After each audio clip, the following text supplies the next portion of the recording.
नमस्कार, KP news के bulletin में आप सभी का स्वागत है। मैं हूं अश्विनी आपके साथ। चलिए शुरू करते हैं आज के खबरों का सिलसिला। उससे पहले एक नजर आज की सुर्खियों पर। सुप्रीम कोर्ट ने रविंद्र स्वामी की याचिका खारिज की। Justice Wilson. बीदर जिला वार्षिक खेलकूद प्रतियोगिता का समापन समारोह। सीएम सिद्धरामैया और सीएम डीकेएस की फिर नाश्ते पर मुलाकात। सुप्रीम कोर्ट ने कर्नाटक के पूर्व सीएम बीएस येडियुरप्पा के खिलाफ पॉक्सो मामले में मुकदमे पर लगाई रोक। संचार साथी ऐप पर बहस को लेकर राज्यसभा के सभापति सीपी राधाकृष्णन ने मनोज झा पर साधा निशाना। कह रहे हैं मौसम अच्छा है। मौसम पर पीएम मोदी की टिप्पणी पर प्रियंका गांधी ने खोया आपा। पुतिन ने अमेरिका के साथ शांति वार्ता के बीच यूक्रेन के पोक्रोवस्क और वोचांस्क पर रूस के नियंत्रण की घोषणा की।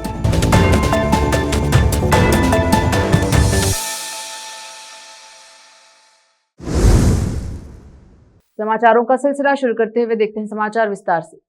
जस्टिस विल्सन ने कहा है कि सुप्रीम कोर्ट ने बेड़ा जंगमा जाति सर्टिफिकेट के संबंध में हाई कोर्ट के आदेश के खिलाफ सुप्रीम कोर्ट में दायर रविंद्र स्वामी की याचिका खारिज कर दी। उन्होंने आज पत्रिका भवन में एक प्रेस कॉन्फ्रेंस करते हुए ये बात कही और कहा कि 24 नवंबर 2025 को सुप्रीम कोर्ट के जजों ने जिन्होंने याचिकाकर्ता और प्रतिवादी की दलीलें सुनी, याचिका खारिज कर दी क्योंकि पिछले आदेश पर आपत्ति करने का कोई कारण नहीं था। उन्होंने कहा कि रविंद्र स्वामी की अनुसूचित जातियों के फायदे हड़पने की कोशिश नाकाम कर दी गई। दलित संघर्ष समिति के नेता मारुति बौद्ध ने कहा कि रविंद्र स्वामी ने 2016 में बेड़ा जंगम जाति सर्टिफिकेट हासिल किया था। 2019 में तत्कालीन डीसी गोविंद रेड्डी ने इसे खारिज कर दिया था। रविंद्र स्वामी आदेश के खिलाफ हाई कोर्ट गए, फिर कोर्ट की याचिका की समीक्षा का आदेश दिया। फिर अधिकारियों ने आदेश को गलत समझा और जाति सर्टिफिकेट बांट दिया। इसे फिर से कैंसिल कर दिया गया। स्वामी इसके खिलाफ फिर से हाई कोर्ट गए। आखिरकार अब कहीं जाके जीत मिली है। उन्होंने कहा है कि जिन अधिकारियों ने जाति सर्टिफिकेट बांटा है उन्हें नौकरी से निकाल देना चाहिए। उन्होंने कहा कि रविंद्र स्वामी के खिलाफ एट्रोसिटी का केस दर्ज किया जाना चाहिए और उन्हें जिले से निकाल देना चाहिए। प्रेस कॉन्फ्रेंस में शिवराज तड़ापल्ली, काशीनाथ चुलवा, राजू वाघमोरे और दूसरे जाने माने लोग मौजूद रहे। कैमरामैन पुपराज का कवरेज। ಮಾಧ್ಯಮದ ಮಿತ್ರರಿಗೆ ಮತ್ತೊಮ್ಮೆ ಸ್ವಾಗತ ಮಾಡುತ್ತಾ, ತಮ್ಮೆಲ್ಲರಿಗೆ ತಿಳಿದ ಹಾಗೆ ಬೀದರ್ ಜಿಲ್ಲೆಯಲ್ಲಿ ಪರಿಶಿಷ್ಟ ಜಾತಿಯ ಸವಲತ್ತನ್ನು ಕಬಳಿಸಲಿಕ್ಕೆ ಬೀದರ್ನಲ್ಲಿ 2016ನೇ ಇಸ್ವಿಯಲ್ಲಿ ಬೇಡ ಜಂಗಮ ಪರಿಶಿಷ್ಟ ಜಾತಿಯ ಸರ್ಟಿಫಿಕೇಟನ್ನು ಇಲ್ಲಿನ ಮಾಜಿ ನಗರಸಭೆ ಸದಸ್ಯರು ರವೀಂದ್ರ ಸ್ವಾಮಿ ಅವರು ಸರ್ಟಿಫಿಕೇಟನ್ನು ಅವರು ತೆಗೆದುಕೊಂಡರು. ಸತತ ಜಿಲ್ಲಾಧಿಕಾರಿ ಎಸಿಯ ಮುಖಾಂತರ ನಾವು 14ರಿಂದ ಸತತ ಪ್ರಯತ್ನ ಪಟ್ಟಾಗ 2019ರಲ್ಲಿ ಆಗಿದ್ದಂಥ ಜಿಲ್ಲಾಧಿಕಾರಿ गोविंद रेड्डी साहब वकील के रूप में मुझे कहने के लिए ज़्यादा कुछ छोड़ा नहीं, फिर भी जो छोटे मोटे डिटेल्स मैं आपके सामने रखना चाहूँगा। सिर्फ डेट्स, इम्पोर्टेंट डेट्स और किस तरह से प्रयत्न किया गया है रविंद्र स्वामी जी द्वारा SCA सर्टिफिकेट लेने की कोशिश जो की है उस पर थोड़ा सा प्रकाश डालना चाहूँगा। पहली बार उन्होंने फर्स्ट टाइम एप्लीकेशन किया था 2016 में, 26/4/2016 में पहली बार जो सोशल बेनिफिट्स है सरकार द्वारा जो दिए जाते हैं वो बेनिफिट्स प्राप्त करने के लिए पहली बार SC सर्टिफिकेट ये कह के कि वो बेड़ा जंगम कम्युनिटी को बिलोंग करते हैं, ये बता के ये एफिडेविट दे के पहली बार सरकार से तहसीलदार के सामने उन्होंने एप्लीकेशन किया। वो एप्लीकेशन उनका रिजेक्ट होता है ये कह के कि वो ಪತ್ರಕರ್ತರು ಕೇಳಿರೋ ಪ್ರಶ್ನೆ ರವೀಂದ್ರ ಸ್ವಾಮಿ ಅವರನ್ನು ಹೊರತುಪಡಿಸಿ ಕರ್ನಾಟಕದಲ್ಲಿ ಇನ್ಯಾರಾದರೂ ಈ ಸುಳ್ಳು ಪ್ರಮಾಣ ಪತ್ರವನ್ನು ಪಡೆದುಕೊಂಡಿದ್ದಾರಾ ಅನ್ನೋದ್ರ ಕುರಿತು ಪ್ರಶ್ನೆಯನ್ನು ಮಾಡಿದ್ದಾರೆ. ಬಹಳಷ್ಟು ಜನ ಸುಳ್ಳು ಪ್ರಮಾಣ ಪತ್ರಗಳನ್ನು ಪಡೆದುಕೊಂಡು ನೌಕರಿಗಳನ್ನು ಮತ್ತು ಪ್ರೊಫೆಷನಲ್ ಸೀಟ್ಸ್ಗಳನ್ನು ಸರ್ಕಾರಿ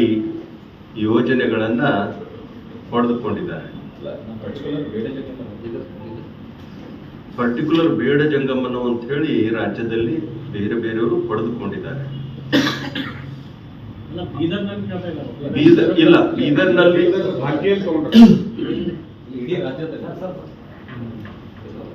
ಬೀದರ್ನಲ್ಲಿ ರವೀಂದ್ರ ಸ್ವಾಮಿಯವರು ಮೊದಲ ಸಲ ಪಡೆದುಕೊಂಡಿದ್ದಾರೆ, ಅವರೇ ಪ್ರಥಮ.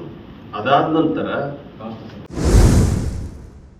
बीदर जिला पुलिस समापन समारोह सोमवार शाम को पुलिस परेड ग्राउंड में आयोजित किया गया। इस समारोह में विशेष अतिथि के रूप में इंडियन एयरफोर्स बीदर के सीएओ तरुण चौधरी, उप वन संरक्षक क्षेत्र वन प्रभाग बीदर के आशीष रेड्डी आईएसएफ रहे। इस समारोह में मेहमानों के लिए भी कंपटीशन का आयोजन किया गया।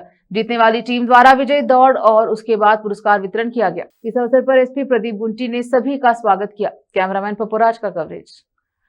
ಸಮಾರಂಭಕ್ಕೆ ನಮ್ಮ ಕರೆಯನ್ನು ಮನ್ನಿಸಿ ಮುಖ್ಯ ಅತಿಥಿಗಳಾಗಿ ಆಗಮಿಸಿರುವ ಶ್ರೀ ಆಶೀಶ್ ರೆಡ್ಡಿ ಐಎಫ್ಎಸ್ ಉಪ ಅರಣ್ಯ ಸಂರಕ್ಷಣಾಧಿಕಾರಿಗಳು ಬೀದರ್ ಅವರಿಗೆ ಹಾರ್ದಿಕ ಸ್ವಾಗತವನ್ನು ಬಯಸುತ್ತೇನೆ. ಹೆಚ್ಚುವರಿ ಪೊಲೀಸ್ ಅಧೀಕ್ಷಕರು ಬೀದರ್, ಡಿಎಸ್ಪಿ ಬೀದರ್, ಭಾಲ್ಕಿ ಮತ್ತು ಹುಮ್ನಾಬಾದ್ ಉಪವಿಭಾಗ ಮತ್ತು ಡಿಎಸ್ಪಿ ಡಿಆರ್ ಅವರಿಗೆ ಹಾರ್ದಿಕ ಸ್ವಾಗತ. ನಮ್ಮ ಕರೆಗೆ ಹೋಗೊಟ್ಟು ಈ ಕಾರ್ಯಕ್ರಮದಲ್ಲಿ ಉಪಸ್ಥಿತರಿರುವ ನಗರದ ಗಣ್ಯರಿಗೆ ಹಾಗೂ ನಿವೃತ್ತ ಪೊಲೀಸ್ ಅಧಿಕಾರಿಗಳಿಗೆ ಹಾರ್ದಿಕ ಸ್ವಾಗತ. ಜಿಲ್ಲೆಯ ವಿವಿಧ ಠಾಣೆಗಳಿಂದ ಆಗಮಿಸಿರುವ ಪೊಲೀಸ್ ಅಧಿಕಾರಿ ಮತ್ತು ಸಿಬ್ಬಂದಿಗಳಿಗೆ ಹಾಗೂ ಜಿಲ್ಲಾ ಪೊಲೀಸ್ ಕಚೇರಿಯ ಲಿಪಿಕ ಸಿಬ್ಬಂದಿಯವರಿಗೆ ಹಾರ್ದಿಕ ಸ್ವಾಗತವನ್ನು ಬಯಸುತ್ತೇನೆ. ಕ್ರೀಡಾಕೂಟದಲ್ಲಿ ಪಾಲ್ಗೊಂಡು ಕ್ರೀಡೆಗೆ ಮೆರುಗು ಉತ್ಸಾಹ ತಂದಿರುವ ಎಲ್ಲ ಕ್ರೀಡಾಪಟುಗಳಿಗೆ, ಅಧಿಕಾರಿ ಮತ್ತು ಸಿಬ್ಬಂದಿಗಳಿಗೆ ಹಾಗೂ ನಿರ್ಣಾಯಕರಾಗಿ ಕಾರ್ಯನಿರ್ವಹಿಸಿರುವ ಎಲ್ಲ ದೈಹಿಕ ಶಿಕ್ಷಕರಿಗೆ ಹಾರ್ದಿಕ ಸ್ವಾಗತ. ಕಾರ್ಯಕ್ರಮದ ಮಾಹಿತಿಯನ್ನು ಜನಮನಕ್ಕೆ ಮುಟ್ಟಿಸುವ ಮಾಧ್ಯಮದ ಮಿತ್ರರಿಗೂ ಕೂಡ ಹಾರ್ದಿಕ ಸ್ವಾಗತವನ್ನು ಕೋರುತ್ತಾ ಜೈ ಹಿಂದ್, ಜೈ ಕರ್ನಾಟಕ. रोकते हैं समाचारों का सिलसिला, लेते हैं छोटा सा ब्रेक।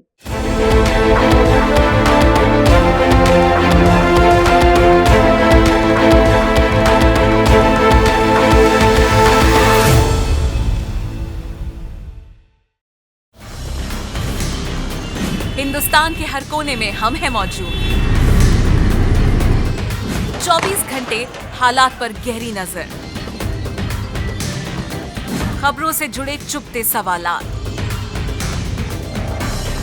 और आपको दिखाता है धार्मिक, सामाजिक, राजनीतिक, लोकल और इंटरनेशनल न्यूज की सबसे बेहतर कवरेज, जो आपको रखती है हर पल बाखबर।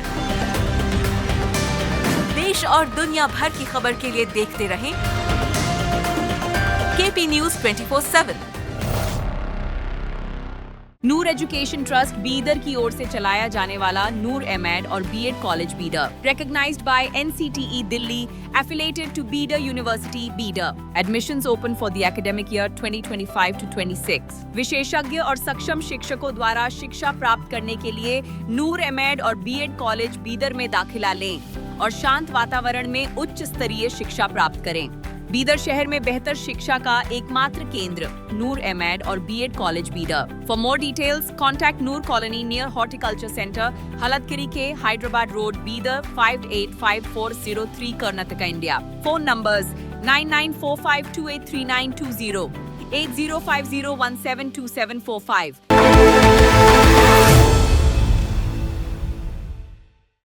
ब्रेक के बाद स्वागत है आपका, देखते हैं समाचार देश के।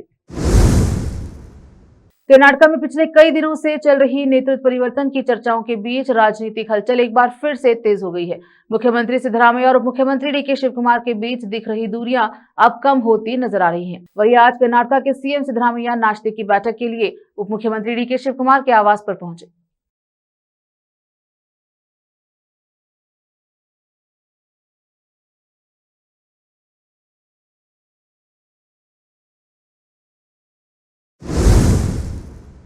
सुप्रीम कोर्ट ने मंगलवार को कर्नाटक के सीएम बीएस येदियुरप्पा के खिलाफ यौन अपराधों से बच्चों के संरक्षण अधिनियम के तहत दर्ज यौन उत्पीड़न मामले में मुकदमे की कार्यवाही पर रोक लगा दी। मुख्य न्यायाधीश सूर्यकांत और न्यायमूर्ति जयमाल्या बागची की पीठ ने कर्नाटक उच्च न्यायालय द्वारा मामले को रद्द करने से इनकार करने की चुनौती देने वाली येदियुरप्पा की याचिका पर सुनवाई करते हुए यह अंतरिम आदेश पारित किया। मुख्य न्यायाधीश कांत ने कहा है कि नोटिस जारी करे, इस बीच मुकदमे की कार्यवाही स्थगित रहेगी। पीठ ने कहा कि यह नोटिस मुख्य रूप से मामले को वापस उच्च न्यायालय में भेजने पर विचार करने के लिए जारी किया जा रहा है। येडियुरप्पा का प्रतिनिधित्व कर रहे वरिष्ठ अधिवक्ता सिद्धार्थ लुथारा ने कहा कि उच्च न्यायालय में महत्वपूर्ण साक्ष्यों को नजरअंदाज किया और उन बयानों पर विचार करने में विफल रहा जो यह सुझाव देते थे कि कथित घटना के दौरान ऐसा कुछ नहीं हुआ। लुथारा ने कहा कि बयान ऐसे हैं जिन्हें अभियोजन पक्ष दबा देता है। उच्च न्यायालय के तथ्यों को नजरअंदाज कर दिया गया। वह 4 बार मुख्यमंत्री रह चुके हैं। चिकपेट के 67 वर्षीय पूर्व विधायक आरवी देवराज का सोमवार को मैसूर में निधन हो गया। एमएस कृष्णा के वफादार देवराज स्लम डेवलपमेंट बोर्ड के अध्यक्ष रह चुके थे और पूर्व में कर्नाटक प्रदेश कांग्रेस कमेटी के सदस्य भी थे। देवराज अपने पीछे पत्नी ममता, बेटी प्रिया, बेटा युवराज को छोड़ गए हैं।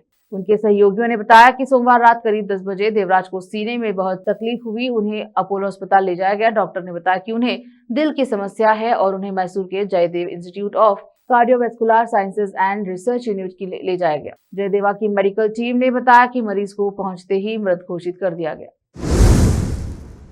रुकते हैं समाचारों का सिलसिला, लेते हैं छोटा सा ब्रेक।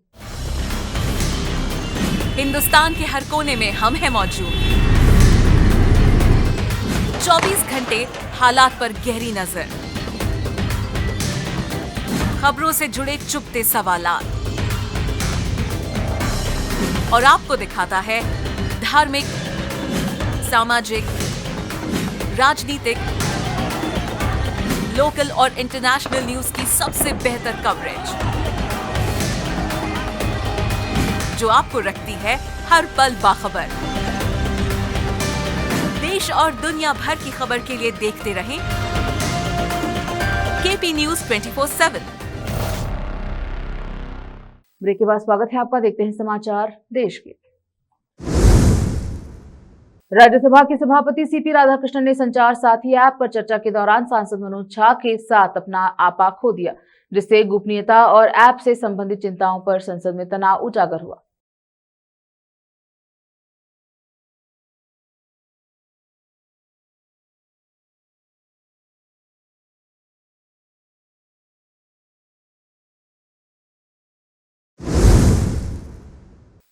कांग्रेस सांसद प्रियंका गांधी ने मंगलवार को सरकार की तीखी आलोचना की और मौसम संबंधी टिप्पणी को लेकर पीएम मोदी की खिंचाई की। राजधानी से लेके प्रदूषण से लेके एसआईआर तमाम मुद्दे हैं, उन पे चर्चा होनी चाहिए। हम शुरू से यही कह रहे हैं।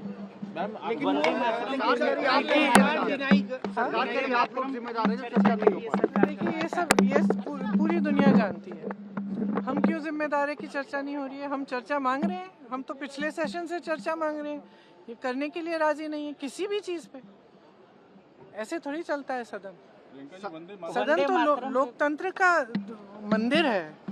लोकतंत्र का मतलब क्या है कि सारी आवाजें आए, उठें, सब सुने, अलग अलग आवाजें, अलग अलग विचारधारा, बातचीत करें, चर्चा करें और फिर आगे बढ़े। लेकिन ये लोग तो किसी बात पे चर्चा नहीं करना चाहते, तो कैसे चलेगा सदन?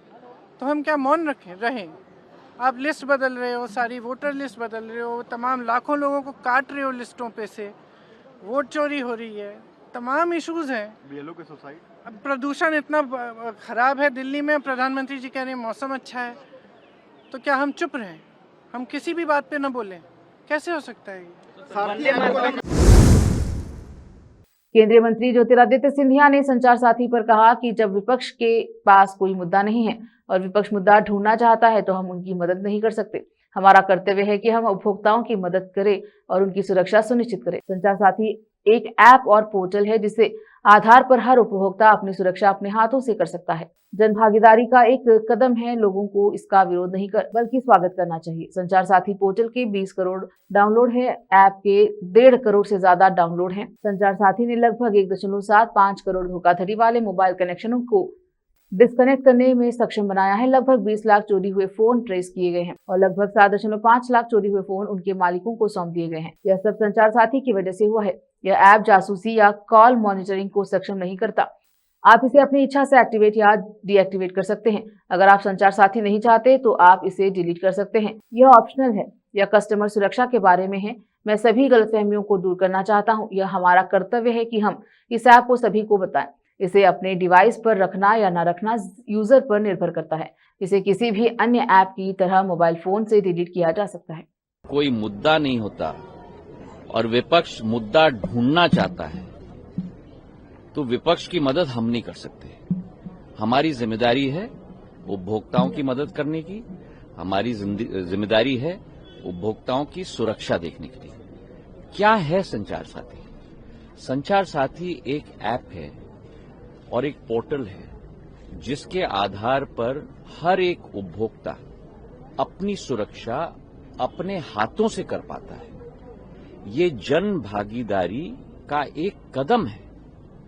इसमें लोगों को ऑब्जेक्शन नहीं, लोगों को स्वागत करना चाहिए। इसके आधार पर जब आप मोबाइल फोन खरीदते हो, उसके आधार पर IMEI नंबर फेक है कि जेन्युइन है, उसका रिकग्निशन आप संचार साथी ऐप के आधार पर कर सकते हो। आज तक संचार साथी पोर्टल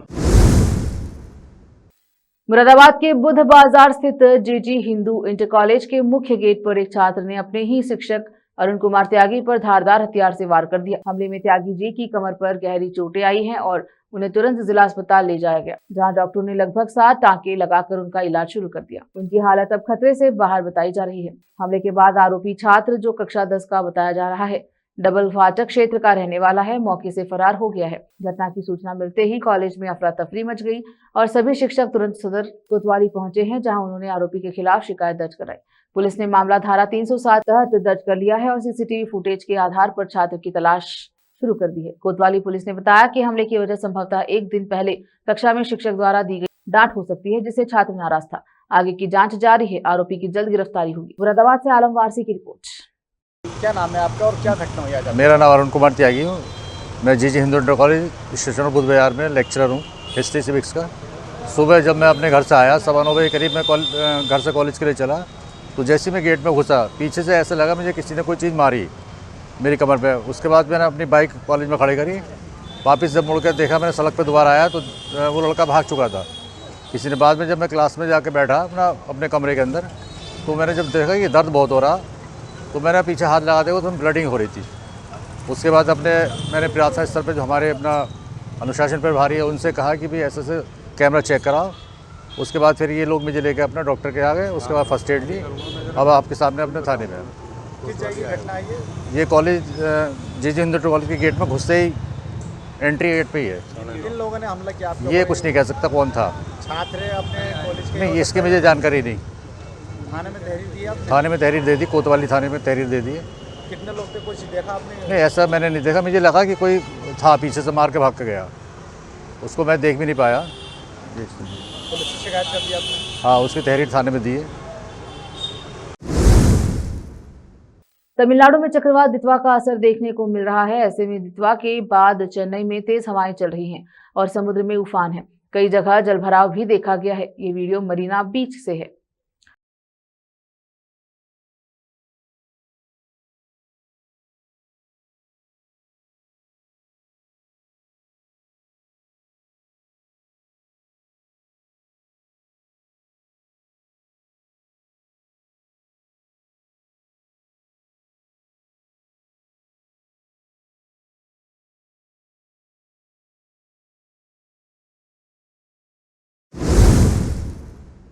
रुकते हैं समाचारों का सिलसिला, लेते हैं छोटा सा ब्रेक। हिंदुस्तान के हर कोने में हम हैं मौजूद। 24 घंटे हालात पर गहरी नजर, खबरों से जुड़े चुपते सवालात और आपको दिखाता है धार्मिक, सामाजिक, राजनीतिक, लोकल और इंटरनेशनल न्यूज की सबसे बेहतर कवरेज, जो आपको रखती है हर पल बाखबर। देश और दुनिया भर की खबर के लिए देखते रहें केपी न्यूज 24/7। देखिए, बस स्वागत है आपका। देखते हैं समाचार। पुतिन ने अमेरिका के साथ शांति वार्ता के बीच यूक्रेन के पोक्रोवस्क और वोचांस्क पर रूस के कब्जे की घोषणा की।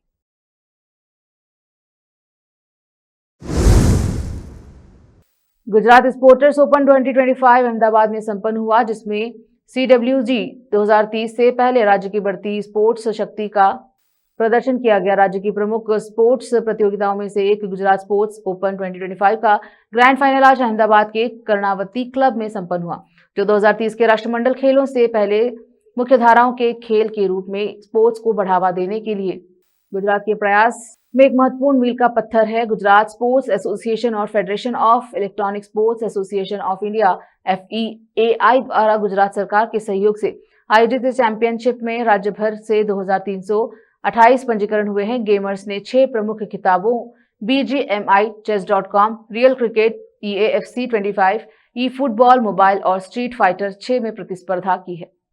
ई स्पोर्ट्स बेसिकली फोन पे इलेक्ट्रॉनिक कोई भी कंप्यूटर कंसोल पे खेलने वाली गेम्स जो होती है उसको हम ई स्पोर्ट्स बोलते हैं। स्पोर्ट्स रिलेटेड गेम्स होती है, क्रिकेट है, फुटबॉल है, टेनिस, चेस और बहुत सारी ऐसे खेल होते हैं, उसको हम ई स्पोर्ट्स कैटेगरी में मानते हैं। अभी ये ओलंपिक्स में भी इसको पार्ट कराने की बहुत मेहनत हुई है और ओलंपिक्स में भी इसको रिकॉग्नाइज हुआ है। इंटरनेशनल ओलंपिक कमेटी ने भी इसको रिकॉग्नाइज किया है। तो हमारे भारत देश के सारे नागरिकों को ये अपॉर्चुनिटी मिले और वो हमारे देश को इस कैटेगरी में रिप्रेजेंट कर सके, इसके लिए हमारी ई स्पोर्ट्स की ये बॉडी है।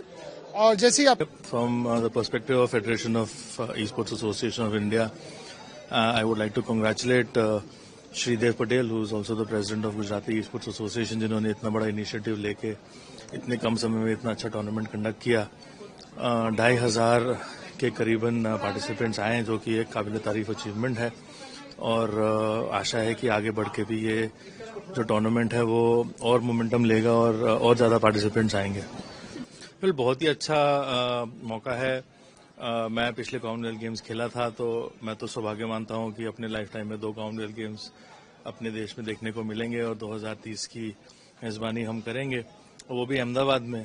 तो मुझे ऐसा लग रहा है कि Ahmedabad sports capital of the world बनने जा रहा है और आगे जितने भी फ्यूचरिस्टिक स्पोर्ट्स हैं उनको काफी अच्छे से अपना रहा है, जिसमें से ई स्पोर्ट्स भी एक है। फिर से नजर आज की सुर्खियों पर। सुप्रीम कोर्ट ने रविंद्र स्वामी की याचिका खारिज की। Justice Wilson.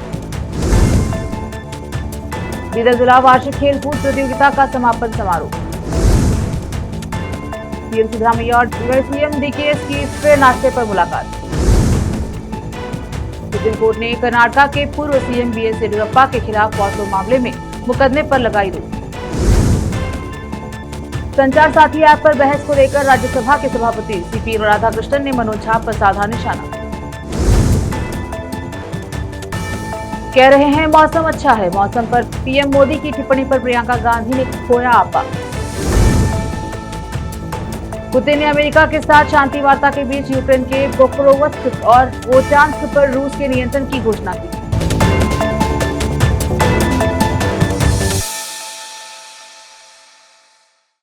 KP न्यूज के बुलेटिन में अब तक के लिए इतना ही। देखते रहे KP न्यूज 24/7। अन्य जानकारी के लिए चैनल को लाइक, शेयर, सब्सक्राइब जरूर करें। धन्यवाद।